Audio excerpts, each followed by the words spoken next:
Boy, binabangungot ka, gago. Nabangungot ka, boy. So yun, dahil summer ngayon, di ba, napakainit ng panahon. Sigurado, ikaw din, naiinitan ka rin. Sobrang init.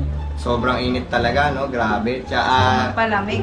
yun, so, dahil mainit ngayon, tapos gusto mo magpalamig, pag kumakain ka ba ng ice cream, dinidilaan mo ba muna bago mo isubo o diretso subo? Magaling kang kupal ka.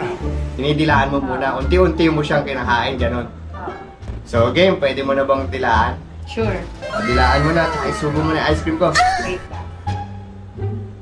So, Haba niyan. Oh, gusto ko munang itahan. Wait. Charot! Ayan, sige. Go!